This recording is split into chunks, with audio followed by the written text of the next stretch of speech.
This week's update, negative sentiment indicators are moving towards extremes. A low could be close, and here's why.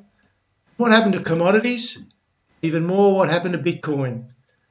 My name's Garry Davis. As always, this is general advice, and please remember to like and subscribe to the video. Let's start with the market perspective, and it was another very volatile week with the US down very heavily until partway through Thursday, and then we got pretty solid trading conditions to finish the week. The main issue continues to be inflation, and that's not going to change until we see inflation peak. And there are some indications, they're preliminary, but there are some indications that maybe inflation is pretty close to as far as it's going to go. And if that is the case, then some of the growth stocks are going to rally soon, and they're going to rally very hard. But look, we're not there yet, and if you try and guess at this, you've got a 50-50 chance at best. So I guess the message here is be on alert, but we don't have confirmation yet that is the case. Now, the growth stocks that probably aren't going to rally terribly hard are the ones that are still in multiple contraction. The stocks that were trading on 20, 30, 50 times sales, 500 times PE, if indeed they had any profits at all. Those sort of stocks, I think, have still potentially got downside in them. Yes, they'll have some relief rallies, and the short sellers will cover themselves, and that'll cause spectacular rebounds. But I think there's still a lot of growth stocks that have still got a fair bit of multiple contraction to go. But some of them, that contraction process is done and dusted, and so they're really just primed for inflation to peak, for the rhetoric around interest rate rises to change, and they're going to take off again. So the signs overall, they're not definitive. I talked about this last week in terms of the things that you want to look for. They're not definitive at this stage, but they are a little bit encouraging. And just to highlight a couple of areas, the Australian dollar has fallen a long way and a lot further than what the US dollar has gone up. And that indicates, because the Australian dollar is such a barometer of commodity prices, that indicates that the forward expectations for commodity prices is perhaps waning a little. And it's commodity prices that have been feeding into inflation. So that is where the market is sort of starting to point at the moment. The second thing is bond yields. Despite the fact that the inflation data was sustained at a high level with the last couple of data points that we had, the 10-year yield has come off from, I think it peaked about 3.14 and we finished about 2.9. So it's not so much, this might just be another dip and we're going higher in the 10-year yield, but it's the fact that the yield came off when the data is still getting worse, which generally is an indication that you're fairly close to the top of anything when you start to get these divergences between different factors. And the third thing is that there's maybe a little bit of preliminary indication that maybe crude oil has peaked as well, at least for a period of time. Now, again, that's not definitive, but it just didn't really charge ahead the way that the fundamentals would have perhaps dictated. So there are a few things to sort of hang on to as green shoots. And the other point that I would make is that the Fed has really only just started the raising rate cycle. So as they progress through that, it's more and more likely that inflation will temper, and that as inflation expectations come off, then the Fed doesn't need to be as aggressive. And as soon as the market gets a sniff of that, then we're going to be off to the races with certain parts of the market, that's for sure. The parts that have been just absolutely crushed over the last few weeks because of the forward expectations about inflation. So there's a lot riding on the next 2 weeks. The big question is, as the Fed raises rates, will higher rates kill economic growth more than the offsetting impact of reducing inflation? So we've got these two things going in different directions, and the question is which one is going to prevail? And we don't know the answer to that, but that's essentially the balance.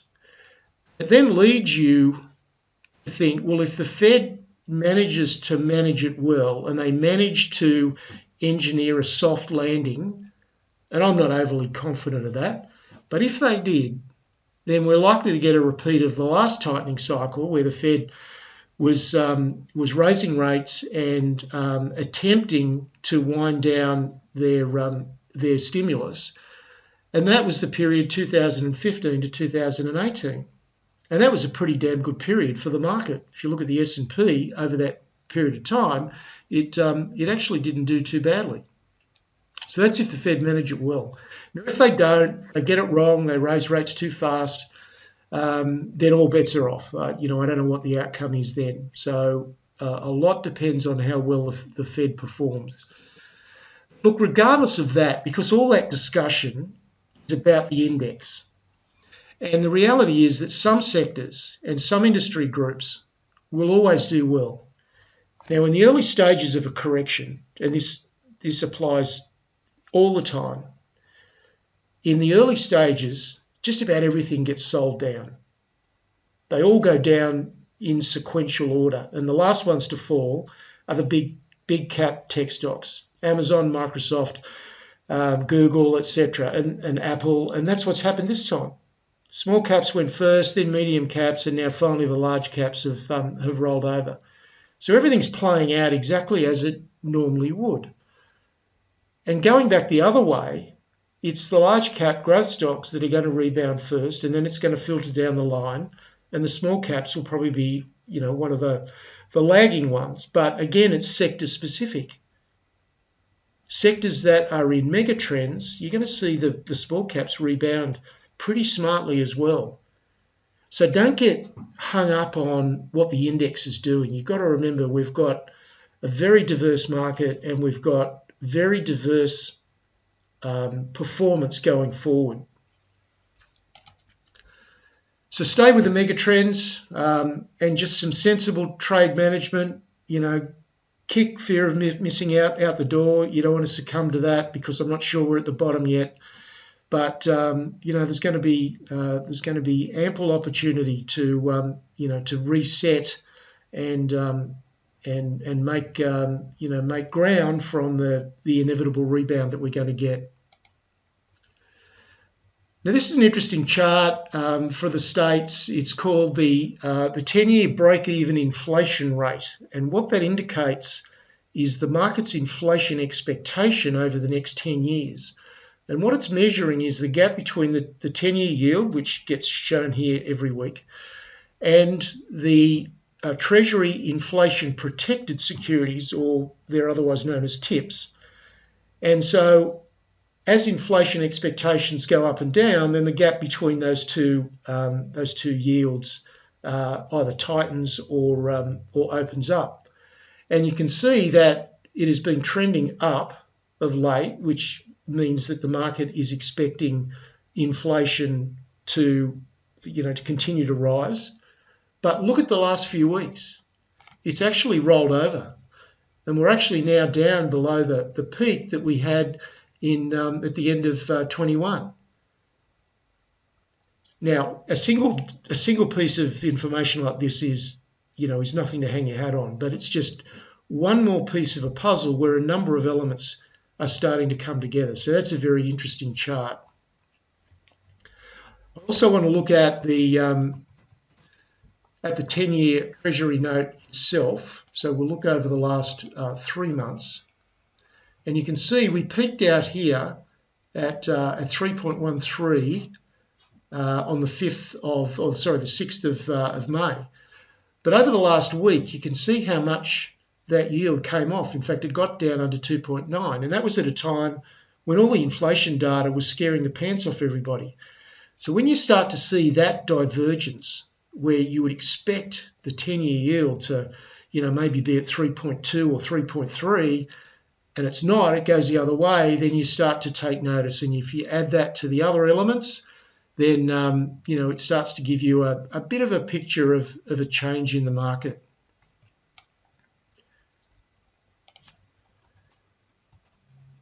Just finalising on the overall market perspective, I think a low could be close, and I stress the word could be. I'm not making a prediction here. I'm just putting all the elements in a mixing bowl and seeing what they tell us on aggregate. Low could be close. The options market, and I spoke about this last week. This is one of the signals that I'm looking for. The options market, the ratio between puts and calls, has now got up to a level that is more reflective of a bottom. We weren't there. This is the first week that we've been able to get to that level. So what you want to see is some real fear in the options market. People throwing in the towel and reaching for protection of put options. And we're just starting to see a bit of that now. We also want to see some reversals in the ratio charts. Now, a little bit of tentative reversal on Friday night, but it's not enough for me yet. But it's at least a small step in the right direction.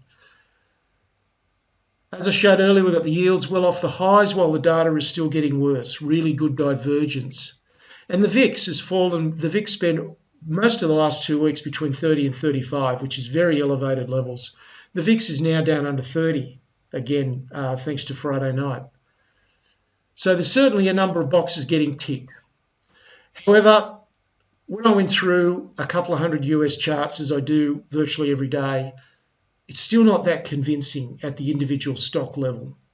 There's just Friday night, the indexes look robust, but so many stocks were well off their highs, and the volumes weren't convincing either. The volumes were lower than what we'd seen earlier in the week. So again, it's a little step in the right direction, but it's not convincing enough yet.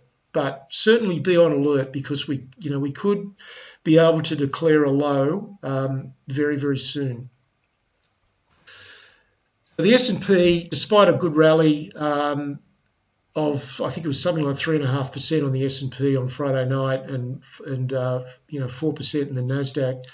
The S&P ended up falling 2.4 for the week. It was nasty at the start. We got a nice reversal on Friday, but as I said, it's not enough for me just yet.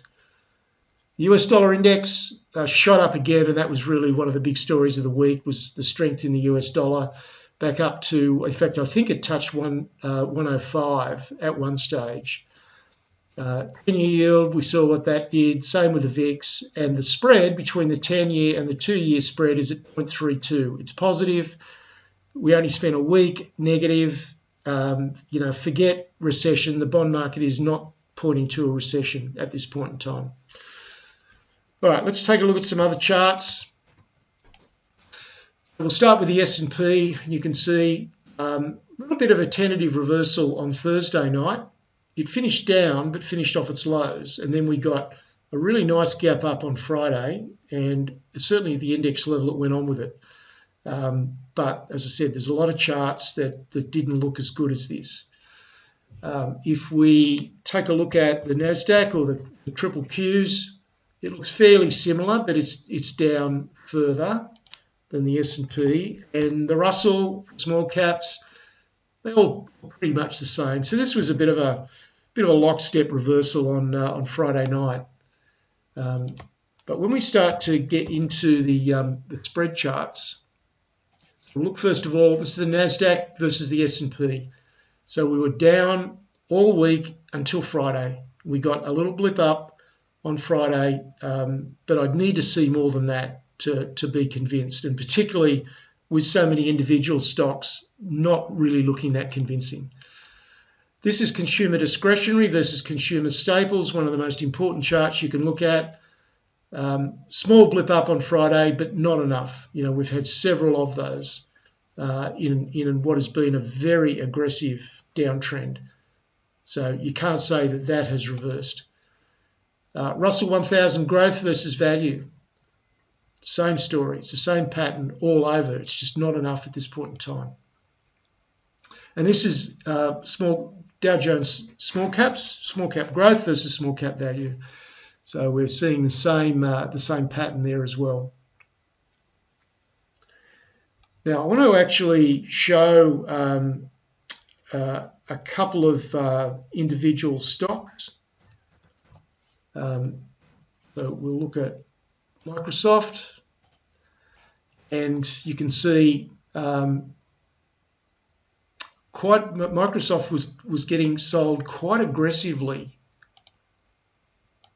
over the last week, broke that support, bit of a downdraft, but did turn around on Friday night. If we look at Google, something similar with Google being down, and a very similar pattern. But look at where it finished. It didn't finish on its highs, and the volume wasn't elevated. Now, normally when you get to a major market bottom and it reverses, a stock like Google and Microsoft and Amazon, these candles are going to be long. They're going to close on their highs. They're going to be bigger volume. And what that says is there's conviction about the buying. This is not telling me there's conviction about the buying at this point in time. So that's why I'm still just a little cautious. Let's look at some of the individual sectors. This is XLY, consumer discretionary. It kicked up. But I did note that consumer staples actually went up a little bit as well. And XLK, this is the technology sector.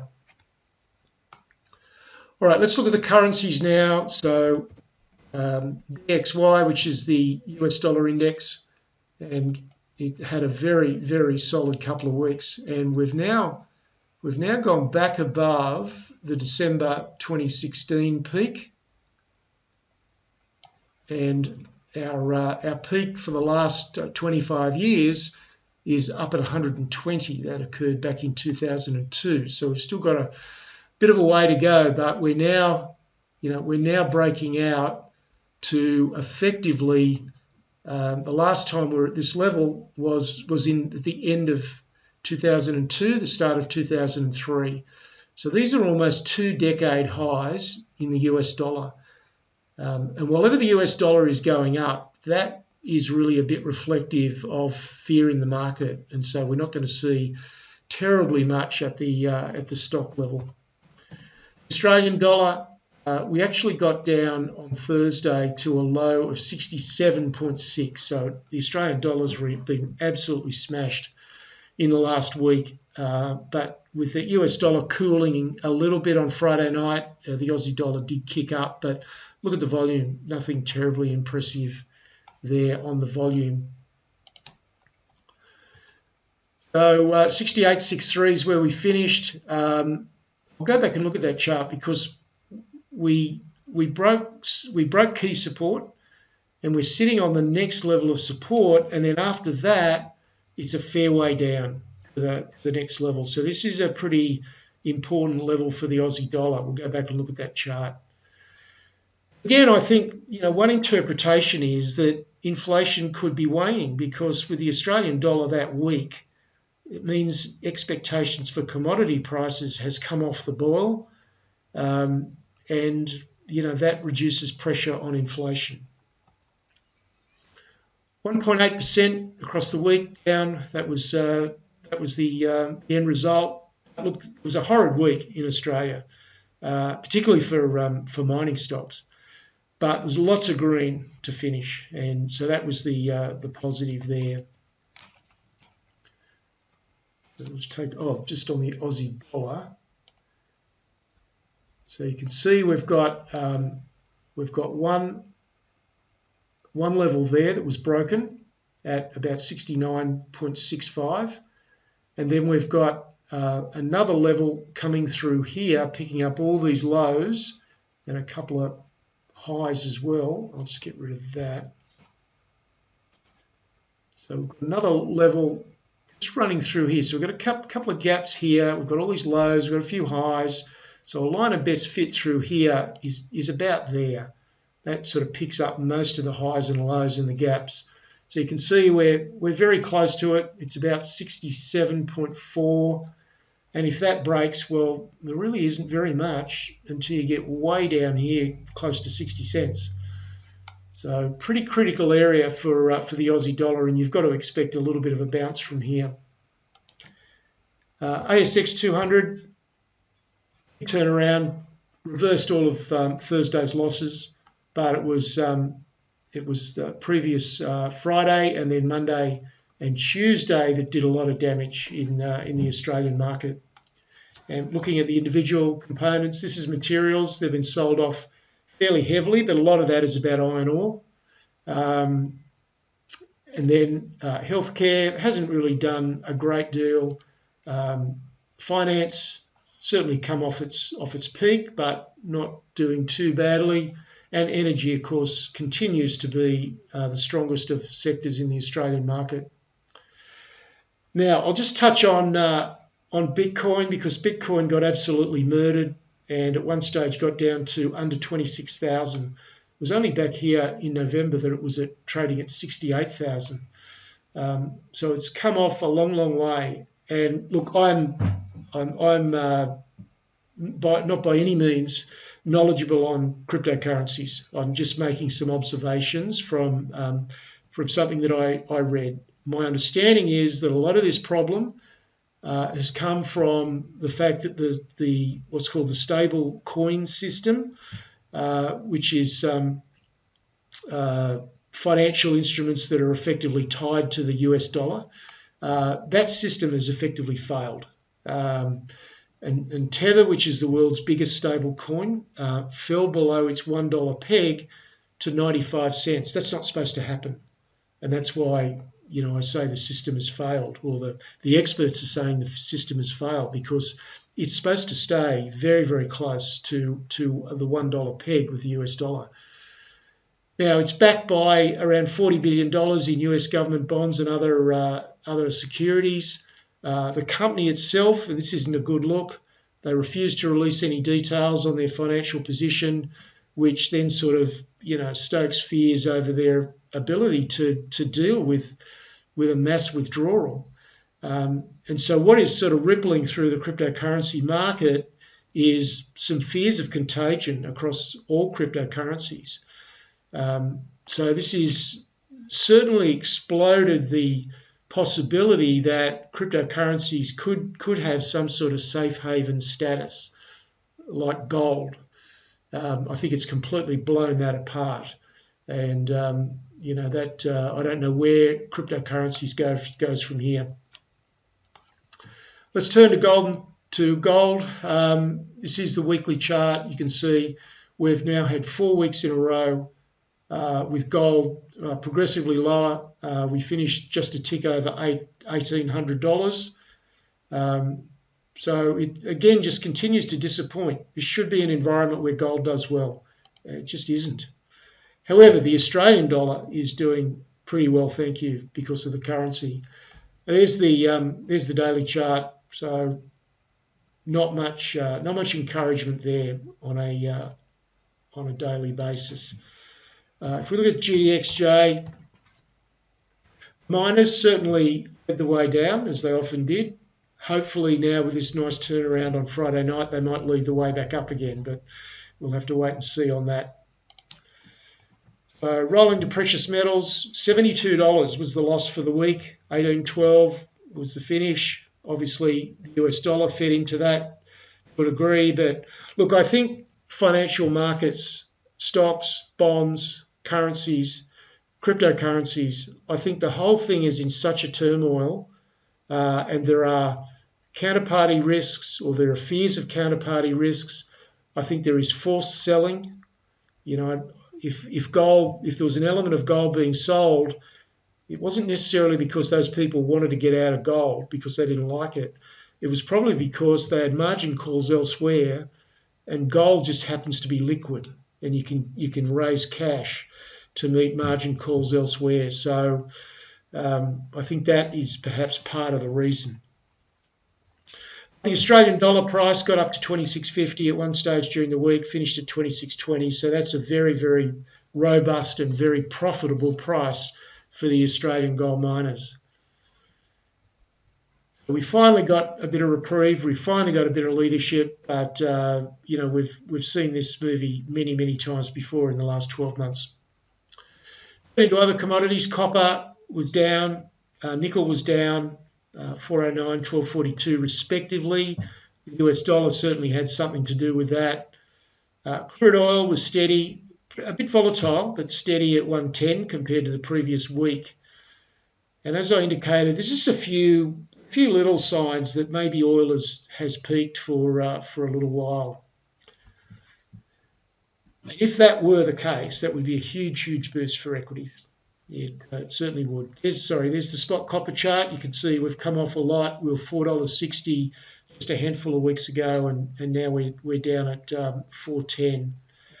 Looking at the inventories have kicked up, which is really interesting. I haven't been following this too closely, and I was a bit surprised when I saw this, the degree that inventories have gone up in the LME warehouse. So we've gone from just under 80,000 tonnes, and we're now back up to about 180,000 tonnes. So that's in the last 2 months. The inventories have doubled. So that's not helping either, apart from the currency. There's spot nickel. It's been all over the shop. This huge spike, of course, is due to the the hedging position of an Asian company that got themselves into trouble, and eventually this market has settled back down, but still at a level well above where we were. We were down. It was only the start of this year we were trading at under $10 a pound, and despite all this fluctuation, we're still above that. No real response in nickel warehouse stock levels though. So unlike copper, this is probably just the nickel price settling down again from that prior disruption. So wrapping things up, picking the exact lows in the market is so difficult to do and be able to do consistently that it's just futile. You don't want to try and focus on trying to pick the bottom, because you'll either go significantly too early or you'll be way too late. So the way to deal with a bottom is it's a process. It's not a day when someone rings the bell and you all of a sudden push all your chips in the middle of the table. It's a process that you probably handle over several weeks. So I think there's enough green shoots there to start to ease back in with caution. But the stocks most likely to go up in a sustainable way are the ones that have had their multiple contraction dealt with, that are large caps, and that have got significant upside because of the mega trends that they're in. So I think if you can get those three things, the PE ratios or the EBITDA multiples, whatever metric you want to use, are down to more sensible levels, and the chart pattern gives you enough support, and they're a large cap, then I think they're the ones to sort of start with. Obviously, stock selection is absolutely critical. You don't want to just buy stocks. You want to understand, if you've cashed up to a degree, you don't want to just go back in and just start buying stocks willy-nilly without too much thought to what you want your portfolio to look like in 3 months' time. So spend a bit of time thinking about that. Follow analysts last week. Obviously, how to deal with the current market was top of the list. A question raised: could the secular bull market be over? I gave a fairly full and detailed answer to that, but the bottom line from my perspective is I was able to, with absolute confidence, knock that concept on the head. And we also covered investing in ETFs for the long term. So several really interesting and I think valuable sections to portfolio analysts last week. That's it for this week. There's more information on the website. My email address is there, and I'll be back with you next Sunday. Cheers.